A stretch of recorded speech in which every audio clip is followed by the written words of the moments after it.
Welcome to lesson 15 in book B. We are changing from C position to G position. So we're moving down. Essentially, when we move from middle C to C, we just move this hand. This has been the same. We've really done nothing with this hand but play these 5. Now this one's been trickier because we've had a chance to play all of these. Now we're going to move both hands. And we're going to, when we say position G, we mean the bottom note.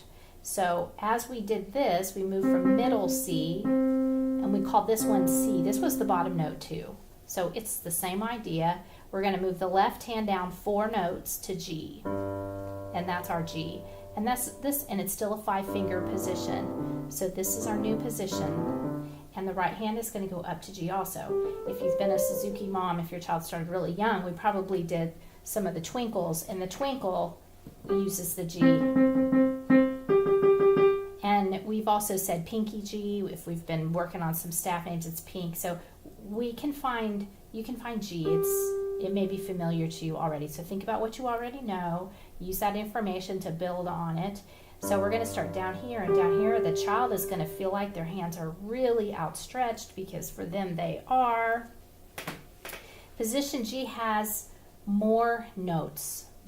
As you can see from the staff, we have more to learn. Here's the parent cheat sheet. So if you need to go back and say, okay, I don't know what the names of those are, keep coming back to this page to look things up, to cheat, because I want your child to learn these as quickly as they can. But I know you may not be focusing as much as the child is. So this is where you can go back and just look up and see where they go. It's if you haven't been using Tenuto, this might be a good time to pull the Tenuto out again, change that range, and add a few notes to it as well. Maybe just set the range up to just do the bass clef, these 5, or just these 5 to get them going. Maybe not set up 5 at a time. Maybe you only want to set up maybe 3 notes at a time, and go from there. But we already know G. So G is something that's familiar. Remember the circle in the treble clef. It circles the G line, which is why we sometimes call this the G clef, because they circled the G, and this actually used to be a G when people used to write more script-like. This would actually be a G, and then that's how we cross it. Our horizontal line is the G line. So that's why that's a G clef. Same thing with the F, the dots. This was an F, and you would cross the F. Where you would cross the F, that's where the dots are. So the dots mark where the crossing of the F is, and that's our F line. So those are our 2 lines that I really want the kids to be able to say those right off the bat as well. That one's F. I know that one's F. Those are our landmarks.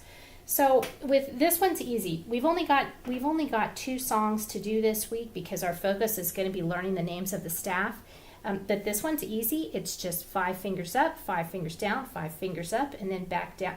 4 fingers up and then back down again. So we don't quite go up to 5 the second time. And then we end up at the end. Doesn't go up to 5 because we've got a half note there that takes up that extra beat. So as they play it, I would really like for the child to say the names of the notes out loud while they play it. And they don't have to look at their hands at all, not even the first time they play. They just need to watch. These are seconds, so they just need to read G, A, B, C, D, C, B, A, G, A, B, C, B, A, and G. So make sure that they say the names of those out loud while they're playing. That helps to, out loud always is, it's like choral reading. It's helps to encode that, helps us to learn. And bass clef, same thing. Our bottom note is a G, so we're going to start down here. It says, gives you a clue here, finger 5. We've got the names of the notes in the beginning. So it's G, A, B, C, D. Notice the same names. It's the same names as in the treble clef. I mean, they look different. They're in a different place on the 5 lines, but it's still G, A, B, C, D. Those are our patterns, and then back down, and then it goes up to C here, and then B, and then A, and back down to G. So G is that bottom line. So help them think of some different ways to help them notice That's the lowest note. It's the bottom line. The bottom line is a G. I always look at the very middle note of the bass clef. If I can see that middle note is an E. It's D. I just always remember that middle note is a D. And so that helps me when I'm trying to read music very quickly, is I've just got some landmarks, and I know where F is. I know the space above is a G. I know where my C's are. I always think of C's as the beginning. So you can jump around when you're doing this and say, what's that? What's that? And let them cheat. They can go back and look it up. Well, look at it. It's the middle. And then here's one. What's this? Looks like that one.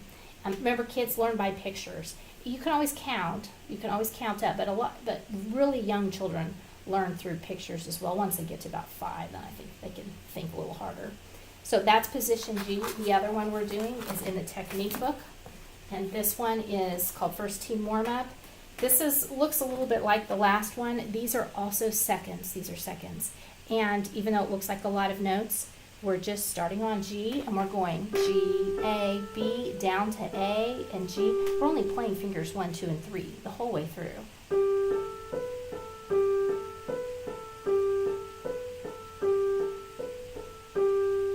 4, and then you start down here. Same thing.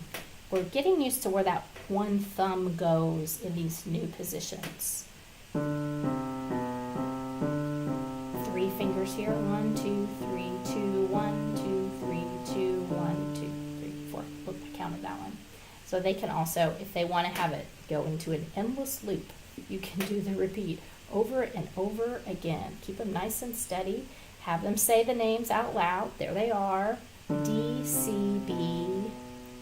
And so they just keep going through that. D, C, B, C, B, C, B, C, D, C, B, C, and same thing with the top. So that's what they're going to be playing. So this week you may want to not even spend much time at all at the piano. Maybe you want to spend 3 minutes at the piano to find the position. Maybe play a couple notes. Ooh, let's play the B's. Play the B's. Let's play the C's. And you can do that in G position. And then spend most of your practice time actually off the piano. Do it like we did in the very beginning when you use these books as a bedtime book. And you do I Spy. Oh, I spy a bee. And let them talk you through it. And then this is G position on the grand staff. The directions here, it would be my first inclination. I would just want to label them all. And you can still do that if you want to, so they can see the pattern of letters like we did on the very first day of piano.